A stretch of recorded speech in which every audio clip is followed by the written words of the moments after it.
Hey, welcome to the United Days. And guys, we need to talk about Ruben Amorim and my obsession over him to succeed. Let's roll that intro.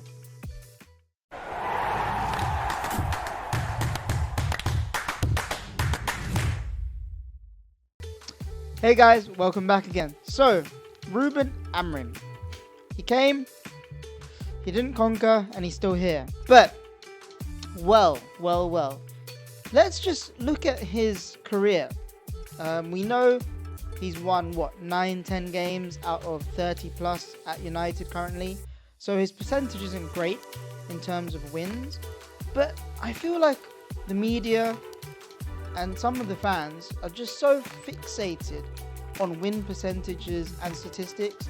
Sometimes we miss the context, right? The guy came in to a club where it was in full disarray. We were still under Glazers, and we still are, but of course Ineos stepped in.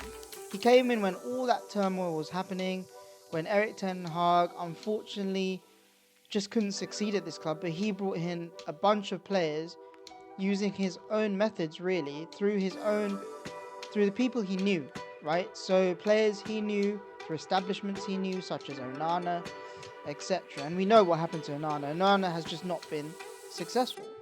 And some of the players Ten Hag has brought in previously have been okay, like Delit, Euro. I think Euro's Ten Hag player. Even arguably people like Casemiro who have come in under that dynasty. He's had moments, but I wouldn't say that he's been a flop. But what I would say is that Amorim has only had 2 transfer windows. He's been at the club. It's not even been a year yet, guys. So why should we, all of a sudden, in unison, want him to be sacked? I understand that other pundits, that other people out there want this manager to get sacked. Of course they do. They love watching us fail. They want to see us fail. And they know if we constantly sack managers again and again, how are you going to succeed? Think about having or owning a company, right? Being the CEO. Yeah, and you have someone under you that's working, not in that way, but someone under you that's working, and you're hoping them to help you push the company in a new direction, but you're constantly sacking that person because you're like, well, they're not doing it quick enough, they're not succeeding quick enough. Things take time, things take practice, things take years sometimes to develop.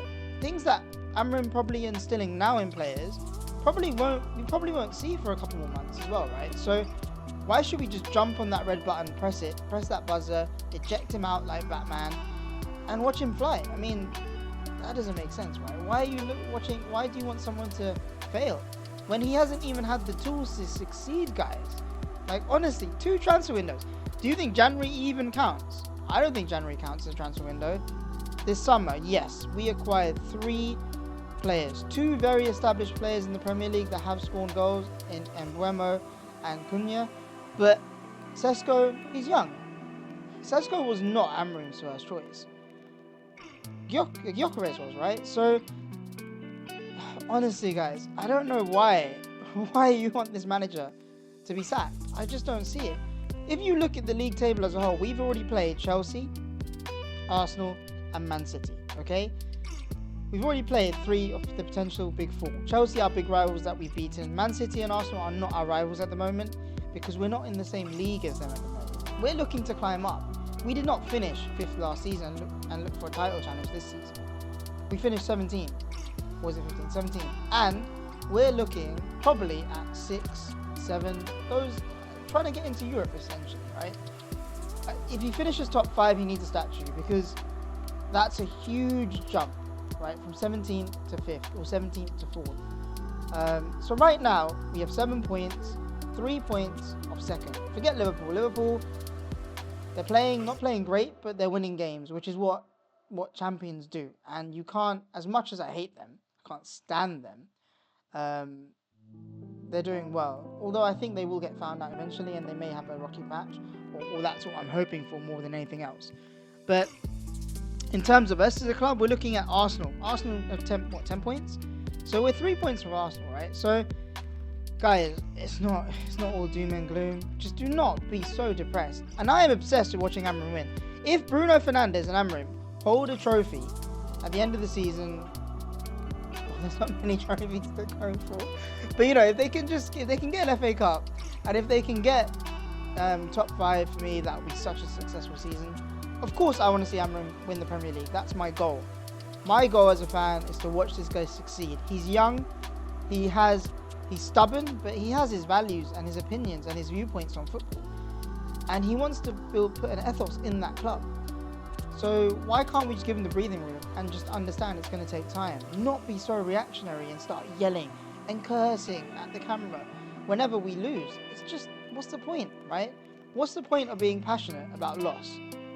Let's support the players, let's support the manager first and foremost, and hope we succeed.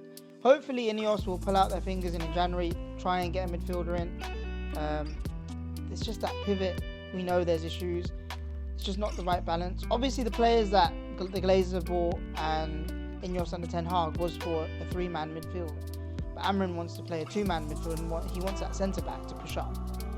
Effectively what we've seen happen recently, we've seen that with De Ligt, we've seen that with Maguire, pushing up, taking that space, Euro being really aggressive. It's exactly what Amorim wants for a centre-back, almost to fill into that midfield position, which actually brings us nicely into Martinez, because Martinez, please come back. If you come back, you've got that ability to dictate play, got that ability to move the ball quickly from defence to attack. Also, you're so aggressive. You have the right balls per se to help drag this team up a bit more, give them that strength that I think we're missing from certain players, that bite, that fight. So yeah, let's see what happens in terms of the actual team. I'll definitely do a preview tomorrow, well, after Amorim's press conference, because I think we need to find out who's injured, who's available. I think I definitely would start this new goalkeeper, Lemens, right now. Bayern's actually not been that bad. He couldn't do anything in the last game, obviously. I mean, was he positionally bad? I don't know. I'm not a goalkeeper. But yeah, I think it's a good game to bring in a new player. The attack, Cunha, Sesko, and Mbeumo, I'm really excited to see that. We need Bruno just to be a bit more disciplined and control play. Oh man, what I would give to bring Paul Scholes back into this team, honestly, just to watch him control the game, dictate play. You know what? The funny thing is if you brought Paul Scholes and Roy Keane and put them into that midfield, that team would easily go up by 3-4 places. I think it's just the wrong profile of play in that midfield. Bruno, I think, could do it, but Mainu, he's young. Can he be developed to play next to Bruno? Be a marauder, be aggressive. He hasn't quite got the pace, but he's got aggression and great technical ability. He can dribble out tight spaces. So yeah, let's just see what Ruben Amorim does this weekend. But in terms of a manager, people who want him sacked, who do you want to replace him? I mean, who is out there? United have tried everyone. We've tried the old man in Van Gaal, right? The legend, the guy that is transformative even. We've tried Mourinho, Dorset. We've tried him too, and he was successful to a point. But as we know, the Glazers just did not invest. He wanted a midfielder that summer. They bought Fred, but he wanted some other players, and he wanted a centre back. And honestly, they just did not invest in the team after we finished second, which doesn't make sense either. Then, of course, we tried old legends such as Oli, Gunnar Solskjaer, and he came in and it was exciting.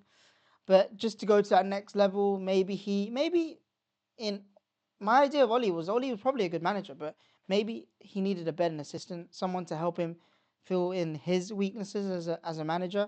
Because sometimes as a manager, your assistant will help you, right?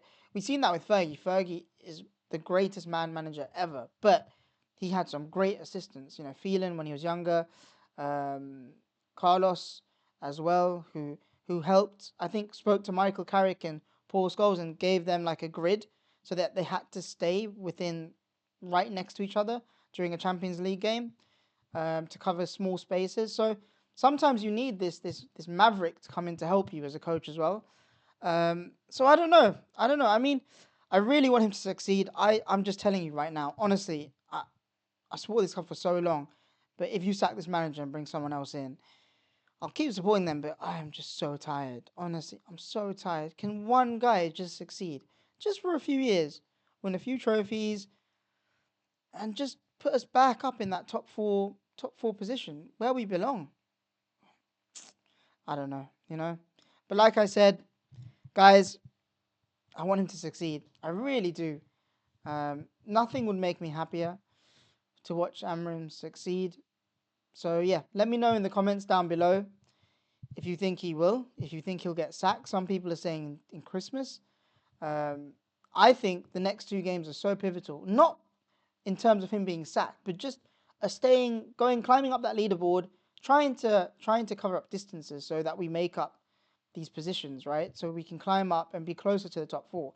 Because all is not lost. It's not like when Ten Hag got sacked and we were mid-table, we were far away from four. Well, we weren't even far away when he got sacked. It's just you could see us falling deeper and deeper and deeper. And I think even if Ten Hag stayed, we would have had the same problem. So, oh man, such a circus, right? But yeah, let me know. Preview tomorrow.